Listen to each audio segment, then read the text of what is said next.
우리 성경 말씀 이사야서 14장 1절 다시 한번 읽겠습니다. 1절입니다. 시작.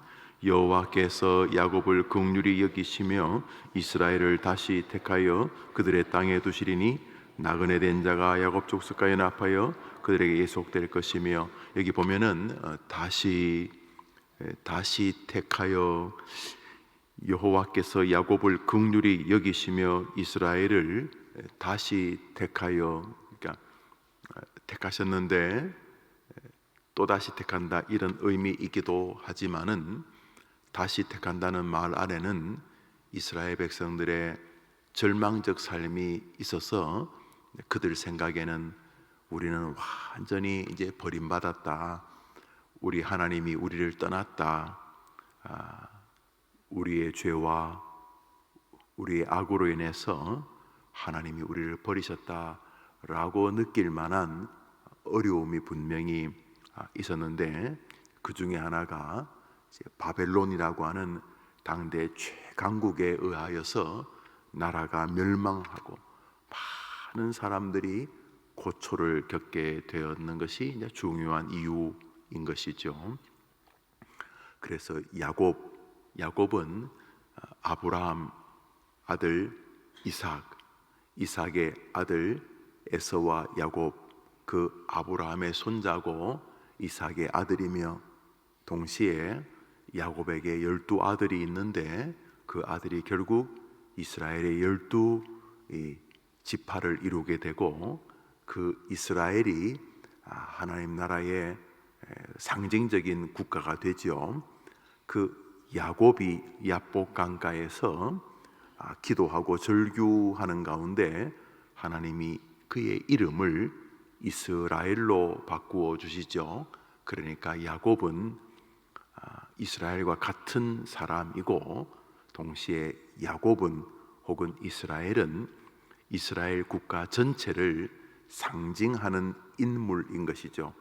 야곱아, 이스라엘아, 이래 부르시는 것은 아브라함의 손자를 부르는 뜻이기도 하지만은 이스라엘을 총칭해서 어떤 면에서 하나님을 믿는 하나님의 백성을 다 통틀어서 부르는 성경적 언어인 거죠.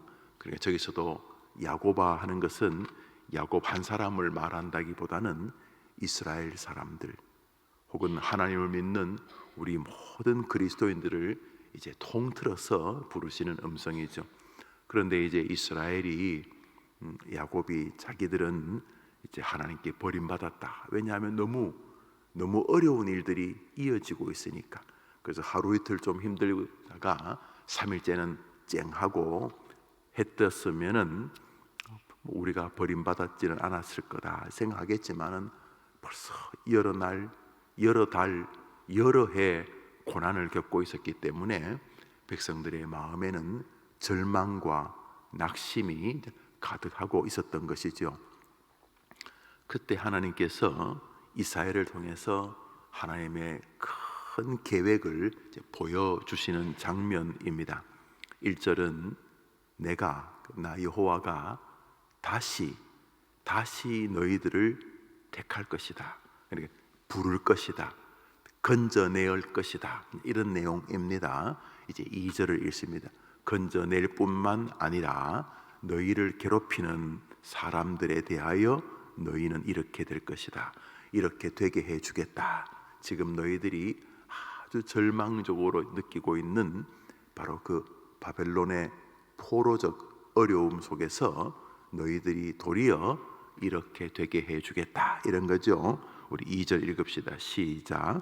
민족들이 그들을 데리고 그들의 본토에 돌아오리니 이스라엘 족속이 여호와의 땅에서 그들을 얻어 노비로 삼겠고, 전에 자기를 사로잡던 자들을 사로잡고 자기를 압제하던 자들을 주관하리라. 너희들을 내가 다시 너희들을 선택하고 너희들을 다시 건져내고 너희들에게 다시 은혜를 베풀 텐데, 은혜를 베푸는 것이 어느 정도냐 하면 겨우 포로에서 풀려나는 정도가 아니라 너희들을 사로잡고 있던 자들을 너희들이 도리어 사로잡고, 너희들을 종처럼 대하던 사람들을 도리어 너희들이 다스리게 될 것이다 라고 말씀하시는 것이죠. 그러니까 택자, 하나님이 선택한 사람들은 끝까지 하나님이 지켜주신다 라고 하는 성도의 견인에 관한 교리를 우리는 보게 됩니다. 주님께서 다시 택한다고 말씀하시는 것은 백성들의 마음에 완전한 절망이 흐르고 있었기 때문입니다. 그래서 하나님께서 너희들을 꾸중하고 너희들에게 징계를 주고 너희들을 때로는 고난으로 몰아간 것은 내가 너희들을 잊어버렸기 때문이거나 너희들을 포기하였기 때문이 아니다 라고 하는 것을 보여주시는 거죠. 주님이 우리를 원래 택하셨는데 때로 우리의 어그러짐과 우리가 알지 못하는 하나님의 놀라운 계획 때문에 우리 입장에는 마치 적들이 우리를 괴롭히고 우리가 겪는 고난이 마치 끝나지 않을 것처럼 아주 힘겨워하는 시절이 우리에게 이스라엘에게 있는 것처럼 있지만은 하나님은 바벨론을 통해 우리를 징계하시고 또 우리가 바벨론의 억압 때문에 낙심과 절망으로 사는 것이 하나님의 계획이 아니라는 사실을 알 수가 오늘 본문에서 있게 됩니다. 질병, 그것도 꽤 센 바벨론입니다. 정신을 못 차립니다. 몸이 많이 불편하면은 자연스럽게 낙심이 오기 때문입니다. 지난 주간에도 몇몇 큰 질병을 가진 분들을 위하여 기도하게 되었는데 병이 한두 가지가 아니고 머리에서부터 거의 발끝까지 여러 종류의 병들이 있고 그 병들이 이런저런 영향을 줘서 또 귀가 잘 들리지 않게 되고 또 머리에 어려움이 있어서 두통에 시달리게 되고 또 예를 들어 갑상선 문제가 있고 또 속도, 위장도 또 탈이 나고 온갖 병들이 있는 다양한 분들이 계십니다. 그런 병들은 시간이 자꾸 오래되면 좀 낙심하게 되고 또 용기를 잃게 되고 또 삶의 질이라고 해야 될까요? 그것이 늘 눈을 뜨면서 또 아프고 그 아픔에 대한 염려로 또다시 시달리게 되고 이런 질병들도 결단코 만만한 적이 아닙니다. 아주 센 적입니다. 그 외에도 개인적으로 또 가족, 자녀들에게, 부모님에게 또 자기 자신에게 다가오는 다양한 종류의 어려움이 있습니다. 마치 바벨론이 나를 괴롭히고 공격하는 것처럼 아니 하루 이틀 힘들다가 사흘째 해결이 되면 견딜 수 있겠지만 끝이 보이지 않는 이거 언제 끝이 날까 싶은 그런 인생의 적들이 분명히 있게 마련입니다. 이스라엘처럼 하나님에게 잘못된 길을 걸어서 하나님의 징계로 인한 바벨론이든지 욥처럼 도대체 왜 이런 일이 나에게 생겼을까? 도저히 참 이해가 안 된다. 왜 이런 어려움이 이렇게 계속 이어지고 있을까 싶은 욥 같은 동방의 의인이라 하나님이 인정했던 사람조차도 인생에 다가오는 설명이 어려운 그 적들이 분명히 있지 않습니까? 오늘 본문에도 우리가 인생을 사는 동안 다양한 적들이 있다는 것이죠. 그럼에도 불구하고 그 어려움을 겪는 동안조차에도 하나님은 하나님이 택한 당신의 백성들을 향하여 그 시선을 거두지 않으신다는 것입니다. 버림받았다고 생각하지만 아니올시다. 주님은 말씀하십니다. 너희들은 내가 택한 자들이기 때문에 너희들은 또다시 너희들을 택하는 은혜를 너희들이 보게 될 것이고 너희를 괴롭히는 것이 무엇이었든지 간에 그것들이 너희를 이기지 못할 것이다. 도리어 너희들이 그것을 통해 너희들의 영광이 드러나고 그것을 통해 하나님의 나라가 평생 확장되어지고 또 그 일을 통해 하나님께서 너희와 함께 하시는 것을 보게 되어 너희를 절망으로 이끄는 것이 너희들을 결코 이기지 못한다는 것을 보여주겠노라 하시는 하나님 택자 중심의 권면이 오늘 본문에 나오는 것입니다. 우리 한번 또 따라 해볼까요? 하나님께서 이스라엘을 다시 택하여 주신다. 날마다 택하여 주신다. 그렇죠. 이것이 다시에 담긴 기독교의 은혜입니다. 물론 힘들고 어려울 때가 있지만 성도님들, 하나님이 여러분을 또다시 불쌍히 여기시고 또다시 긍휼히 여기시고 또다시 붙잡아 주신다는 사실에서 여러분의 마음이 뒤로 물러서서는 아니 될 것입니다. 우리 그리스도인의 특징이 뭡니까? 아무리 어려운 시절도 하나님은 우리를 여전히 붙들고 계십니다 하는 믿음 아니겠습니까? 이 믿음으로 살아가는 여러분 되시기를 바랍니다. 특별히 이사야서 14장에는 이스라엘을 괴롭히던 바벨론의 운명에 대해서 잘 기록해 두고 있습니다. 우리 14절부터 우리 16절까지를 좀 읽겠습니다. 14절부터 16절입니다. 읽읍시다. 시작. 가장 높은 구름에 올라가 지극히 높은 이와 같아지리라 하는도다. 그러나 이제 내가 쏘올 곳 구덩이 맨 밑에 떨어짐을 당하리로다. 너를 보는 이가 주목하여 너를 자세히 살펴보고 말하기를 이 사람이 땅을 진동하며 열국을 놀라게 하며, 이렇게 해서 이어지는 말이 뭐냐 하면 바벨론에 대한 말입니다. 이스라엘 백성들에게는 나 여호와가 너희들을 다시 택할 것이라 말씀하시고 바벨론에는 뭐라고 말하냐 하면 너가 승승장구해서 나의 자녀들 이스라엘을 마음껏 괴롭히고 너희들이 이스라엘을 짓밟으면서 너희 스스로 야 우리 대단하지 않느냐 하면서 너희들의 그 교만이 하늘 끝까지 올라가는 것처럼 보이지. 그렇지만 너희들은 순식간에 스올에 떨어지게 될 것이며 너희들의 비참함을 보면서 수많은 사람들이 저들이 한때 세상을 주름잡던 사람들 아니야? 저들이 이스라엘을 마음껏 가지고 놀고 괴롭히던 인간들이 아니야? 저들이 자신들의 권세를 가지고 하나님 앞에서 교만하던 인간들이 아니야? 어떻게 저 사람들이 저렇게 되었지? 라고 하는 절망의 자리에 너희들이 떨어지게 될 것이다. 그 바벨론의 멸망을 향하는 것이죠. 성경에는 너희들이 막 빛나는 별이다, 계명성이다 그랬지. 나 여호와가 너희들을 짓밟을 것이다. 너희들은 잠시 나의 택한 이스라엘 백성들을 권면하고 복되게 하기 위한 인간 몽둥이로 좀 썼을 뿐이지 나는 너희들을 향한 긍휼과 자비를 베푼 적이 없다. 이스라엘 백성들을 좀 더 사람 만들기 위해서 내가 인간 몽둥이 바벨론 너희들을 들어서 이스라엘을 좀 내가 훈련시켰기는 했지만은 너희들의 그 교만을 내가 지지하는 것이 아니다. 너희들은 반드시 멸망하게 될 것이다 하는 하나님의 백성을 괴롭히고 공격하던 자들의 멸망에 관한 이야기가 이 이사야서 14장에 담겨져 있습니다. 우리 밑으로 몇 절 더 내려가 읽습니다. 29절 30절입니다. 29절 30절입니다. 시작.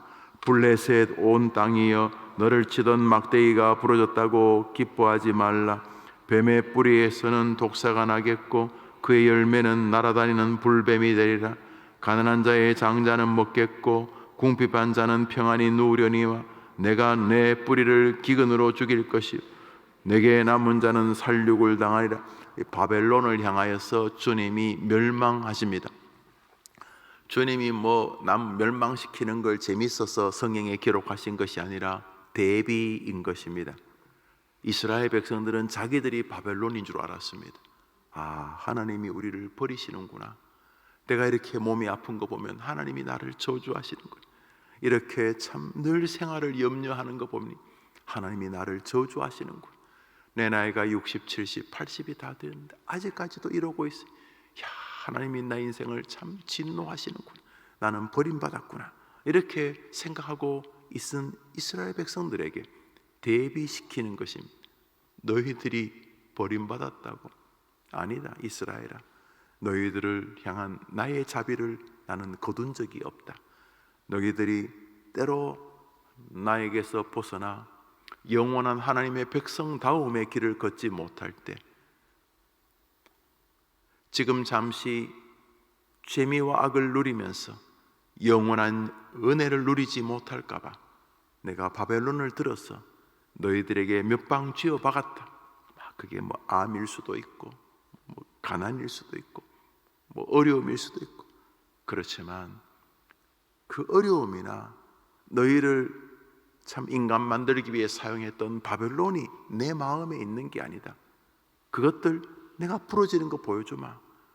그래서 이스라엘 백성들에게 하나님의 자비가 있다는 것을 극적으로 대비시킴이 바벨론의 멸망에 대한 조금은 참 적지 않은 분량의 메시지를 담아둔 이유인 것입니다. 이스라엘아, 내 마음은 바벨론에 있는 게 아니다. 예수 그리스도를 오늘도 비록 힘겹고 어렵더라도 구주로 거듭하며 주 하나님을 향하여 오늘도 의지의 믿음을 걸어가는 나의 백성 그리스도인들에게 내 마음이 있다는 말씀을 상징적으로 보여주시는 것입니다. 바벨론아, 너희들은 잠시 승승장구하는 것처럼 보이고 옆에 있는 하나님을 믿는 그리스도인들을 너희들이 비아냥거리는 것처럼, 너희들이 잘 되는 것처럼 보이지만은 너희들을 통해 그 이스라엘 백성들이 더 하나님을 바라보고, 너희들을 통해 더 하나님을 의지하고, 너희들을 통해 자기들의 연약한 죄를 회개하고, 너희들을 통해 더 나 여호와께 절규하며 나를 부르짖게 만들기 위하여 잠시 너희들을 사용했을 뿐이지 너희 악한 자들은 멸망하게 될 것이다. 그리고 내 택한 이스라엘 백성들아, 너희들을 괴롭히던 그 악한 자들을 통치하게 될 것이다. 내가 너희들을 사랑하기 때문이다. 이것이 본문인 것입니다. 우리는 바로 그 어느 언저리에 오늘도 서 있는 것입니다. 때로 이해되는 혹은 때로 이해되지 않는 인생 몽둥이와 같은 바벨론이 있습니다. 때로는 맷집으로 좀 견딜 만한 것도 있고, 때로는 너무 힘들어서 아이고 하나님 날 버리시나 이럴 때도 있습니다. 그렇지만 어느 쪽이든 그 바벨론이라고 하는 우리를 다스리는 것처럼 보이는 것들은 우리들의 핵심이 아닙니다. 하나님의 핵심은 그것들을 통하여 해결자, 치유자, 전능자, 우리를 결국 위로하실 위로자 하나님께로 우리들의 마음이 향하게 하시기 위함인 것입니다. 여러분이 하나님 때문에 승리하게 될 줄 믿습니다. 그러므로 기쁠 때는 당연히 하나님 고맙습니다 하시면서 감사하며 살아가시겠지만, 좀 기쁘다고 말하기 어려운 아이고야, 아이고 참 어쩌지, 아이고야 하는 시점에조차도 여전히 하나님이 그 눈을 여러분에게서 돌리지 아니하시고 또 거룩한 은혜와 은총으로 여러분을 지키고 계시며, 여러분이 불안해할까 봐 나는 너를 또다시 말은 날마다 너희들을 또다시 나의 자비와 긍휼로 택하여 줄 것이다 라고 하는 하나님의 이 영원한 속성이신 성도의 견인이란 교리는 택하신 하나님의 백성을 끝까지 하나님이 돌보신다 하는 것이죠. 한번 선택했다가 버리지 아니하시고, 선택해서 때로 좀 인간되지 않으면 좀 인간되라고 좀 지어 박으시기도 하시지만 택한 은혜는 거두지 아니하신다. 이것이 주님이 우리를 다시 불러주시는 은혜인 줄 믿습니다. 자, 그러면 하나님이 나를 끝내 붙잡고 계신다고 믿는다면은 정말 승승장구할 때야 말할 것도 없지만은 조금 힘겨울 때도 우리가 어떻게 해야 하겠습니까? 오늘자 날주 우리 베드로 전서 2장을 마지막으로 한 절 보겠습니다. 베드로전서 2장입니다. 오늘자 날주 베드로전서 2장입니다. 1절과 2절을 보겠습니다. 1절과 2절입니다. 1절과 2절 베드로전서 오늘자 날주 베드로전서 2장 1절과 2절을 봅시다. 시작. 그러므로 모든 악독과 모든 기만과 외식과 시기와 모든 비방하는 말을 버리고 갓난 아기들 같이 순전하고 신령한 젖을 사모하라. 이는 그로 말미암아 너희로 구원에 이르도록 자라게 하려 함이라. 어느 쪽이 되었든지 하나님께서는 너희들이 정말 천국 백성답게 자라게 하시려고 하는 것임을 믿고, 이해가 되어지면 우리가 하나님 아니겠습니까? 그러니까 이해가 안 되어지는 게 정상입니다. 우리 인생에 다가오는 수많은 문제들이 금방금방 이해 안 됩니다. 마치 암호로 이루어진 문장들처럼, 왜 이런 일이, 이거 정말 왜 이런 일이, 왜 아직까지도 이렇게 우리가 우리 인생에 다가오는 여러 가지 주님의 메시지가 이렇게 탁탁 쉽게 이해되는 게 아니라 훨씬 더 많이 마치 이렇게 암호가 있는 문장처럼 이렇게 보여집니다. 그러나 시간이 지나면 그 답들이 다 이렇게 보이게 됩니다. 그러므로 인생에 다가오는 때로 바벨론이든지, 때로는 즐거움이든지, 또는 채찍과 몽둥이든지, 때로는 빛나는 상들이든지, 그것이 무엇이 되었든지 간에 하나님이 나와 함께 하실 뿐만 아니라 하나님은 나를 저 천국 백성답게, 혹은 하나님이 큰 기쁨으로 축복을 마음껏 부어주실 그러한 인생답게 우리를 자라게 하시고 우리를 길러가시는 과정이라고 믿고 하나님이 여전히 나를 향한 자비와 긍휼을 거두지 아니하시고 계신다는 것을 믿고 1절을 읽습니다. 1절 시작.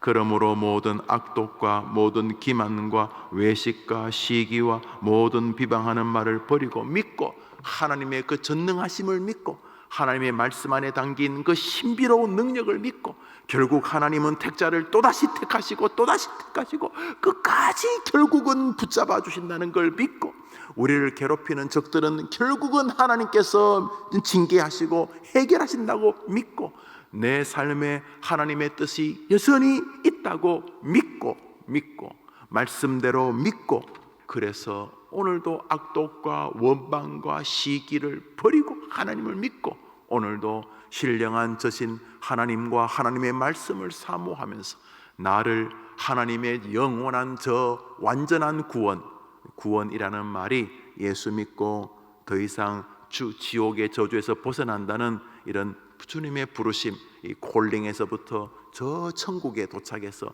우리가 그리스도처럼 왕노릇하는 영화로운 글로리피케이션, 소명 중생 신앙 칭의, 이런 구원의 서정의 완성, 저 영화로운 자리에 이를 때까지 하나님이 나를 하나님 나라 백성답게 자라게 하신다고 믿고, 하나님의 나라로 여러분이 계속 자라가겠다는 거룩한 결심을 가지고 여러분 인생에 다가오는 희노애락에서도 하나님을 믿는 믿음으로 승리하는 여러분 되시기를 바라는 것입니다. 그러므로 하나님의 말씀이 이렇게 우리를 사랑하고 계시고, 우리를 괴롭히는 것들은 결국 우리를 이기지 못한다고 믿고, 질병이든 그게 무엇이든지 그것들은 결국 하나님의 택자인 우리를 이기지 못하고 도리어 하나님이 그것을 다 해결하신다고 믿고, 그 하나님의 신실하신 약속을 기록한 이 하나님의 말씀을 믿고, 오늘 베드로전서도 하나님의 말씀을 믿고, 그러므로 이런 뜻인데, 하나님의 말씀을 믿고, 어떤 말씀?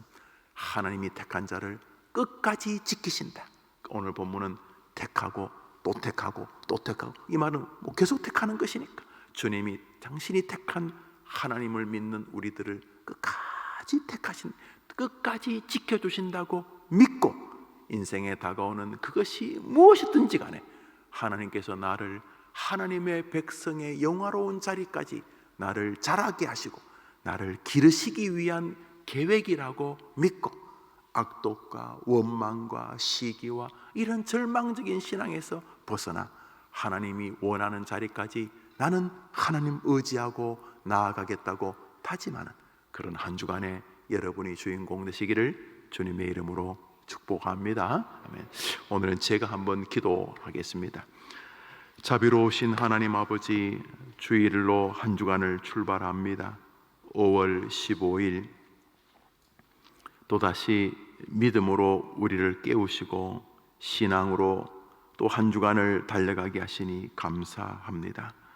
인생을 살다 보면은 내가 버림받았나, 하나님이 나를 떠나셨나 싶은 어려운 시절을 겪게 됩니다. 때로는 객관적인 죄와 악으로 인하여서 하나님이 나를 징계하시구나 하는 것을 깨달을 때도 있고, 때로는 욥이 그랬던 것처럼 아니 왜 이런 어려움이 다가왔을까? 내가 나름대로 하나님을 정말로 의지하려고 살았는데 왜 이런 고난이 이렇게 길게 이어질까 하는 참 의문스러운 시절도 우리에게 있습니다.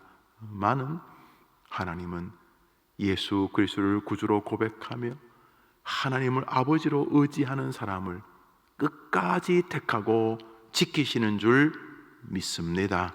그 믿음의 근거에서 오늘 우리를 힘겹게 하는 바벨론들에게 이김을 가지고 소망을 가지고 하나님의 능력과 하나님의 말씀과 하나님의 약속을 신뢰하고 일어서고 또 하나님을 의지하는 우리 모두가 되게 해 주옵소서.